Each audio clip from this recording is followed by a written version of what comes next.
And I can tell you, if you click links, they all make claims about research. Research has demonstrated. I'm going to give you a small crash course in how to critically appraise research. And from now on, when someone says research has demonstrated, you will say, okay, what kind of research was it? And that's what we're going to have a look at. Which factors impact cognitive performance? This is about cause and effect. And you know, the other speaker said, oh, it's very hard to see if there's a causal link. And that's absolutely right. It's very, very hard. And why is that? Well, because there's this thing that's called confounders. Confounding. Remember this word. Confounding factors or confounders. So research has demonstrated that when a lot of children eat ice cream, there are more children drowning. So the obvious answer would be, if you have your ice cream, you should wait at least for 2 hours before you go swimming, because there's something going on. And if you talk to people, they say, well, that's, of course, I have a nice theory, because then you have ice cream, and it's cold here, there's all your blood from your arms, and it goes in here, and when you swim, you get to... Yeah, makes sense. No, it doesn't. There's a confounder here, which is pretty obvious. It is the sun. Because when it's nice weather, then, of course, children eat more ice cream, and when it's nice weather, then children go out swimming, and, of course, then as a percentage, more children will drown. So there is a relationship, but it's not a causal relationship because there's a confounder. Now, look at these. We know from research that the best predictor for the quality of handwriting in children is their shoe size. What is going on? So, what is the confounder here? Age. Of course, when the child grows up, feet will grow, shoe size will grow, handwriting, etc. Now, how about this? When Messi plays, Barcelona has a chance of 56 chance to win the match. When he does not play, the chance is 78. It's actually true. So what's going on here? How is that possible? Sorry? Close. Yeah. Yeah, because I'm not going to put Messi in the team when the opponent is useless, and then because then I risk an injury or whatsoever. So then Messi is usually not in the game. Now, I've got a tougher one for you, and this is actually based on rigorous research that was used by the tobacco industry for decades to say, you know, smoking and lung cancer and stuff, there is research demonstrating that youngsters that smoke tend to have a better lung function. Now, discuss with your neighbor. 1 minute. What do you think is the explanation for this?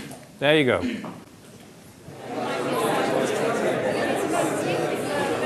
Okay, tell me, where did you come up with? You're still discussing. Tell me, where did you... We're not sure it's a confounder, to be fair, but the size, the capacity of your lung is based on the stress that you cause by the smoking. Ah, maybe there's more stress, and then the lung capacity could... Yeah, what do you think? Is it that at the time the kids who were cooler and maybe sportier were the ones who took up? Okay, so what's happening now in your brain is that you are desperately trying to find an explanation, a causal relation, and I can tell you there is no causal relation, but your brain won't accept, because we are wired, our brain is wired to see causal relations everywhere. No, what's going on here is actually that these two groups, the youngsters that smoke and don't smoke, were not equal at baseline. Because when I have a lung condition, I'm less likely to start smoking than when I'm healthy and I have great healthy lungs. So there's a self-selection here. And you won't notice it if you have 5 people. But if you measure this in the whole population, and you take 10,000 children here, 10,000 children there, you will see a difference, and a significant difference.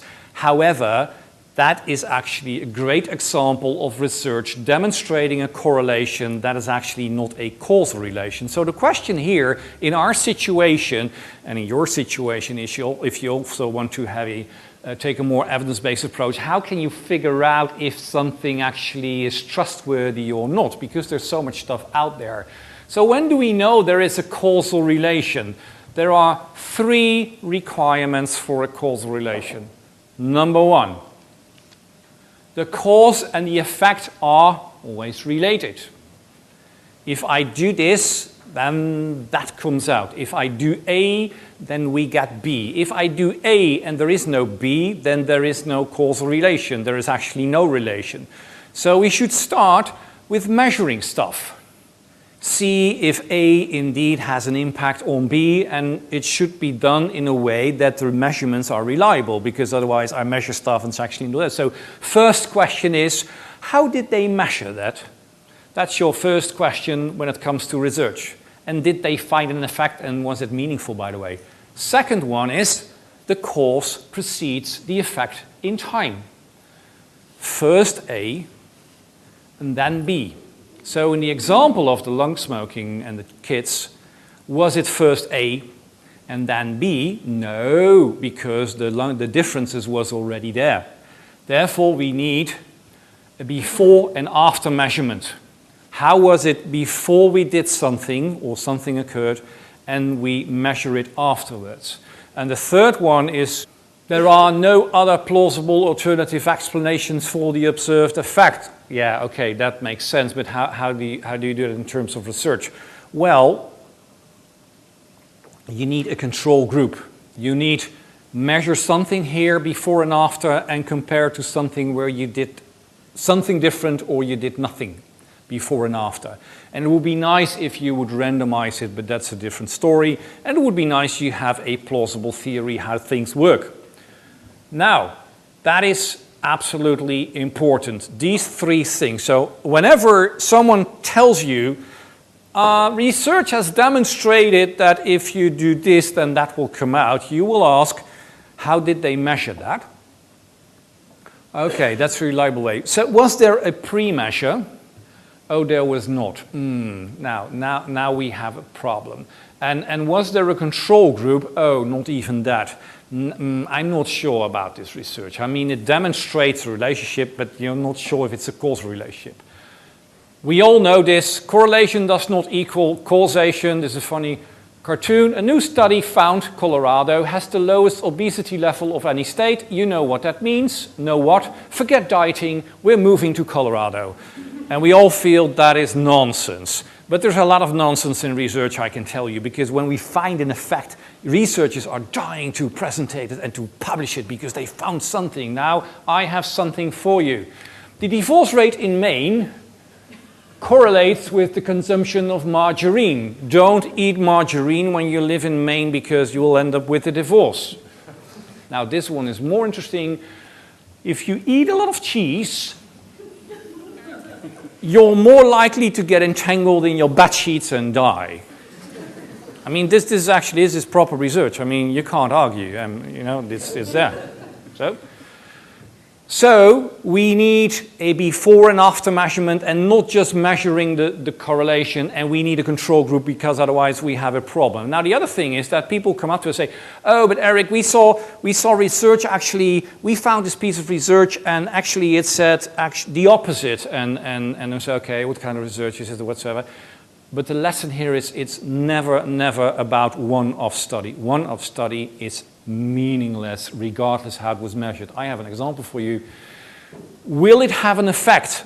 And this is a serious question. This is a serious question. For a lot of people, this is very, very serious. So people pray when their beloved one is in the hospital, on the ICU.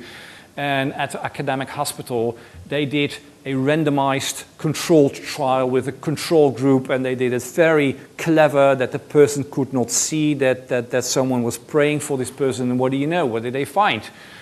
Well, they found an effect. They found an effect. And I see a lot of people think like, oh, come on, really? So the thing here is, it's not about one study, because just by chance, there can always be 1 or maybe 2 studies demonstrating a fact that is not there. That happens. So when you look at studies, and when we look at study, we don't look at one study. We say, okay, yeah, this study indeed demonstrated a positive effect, but we got 1, 2, 3, 4, 5, 6, 7, 8, 9 other studies demonstrating a negative effect. So it's about the whole bunch. not one. Okay, well,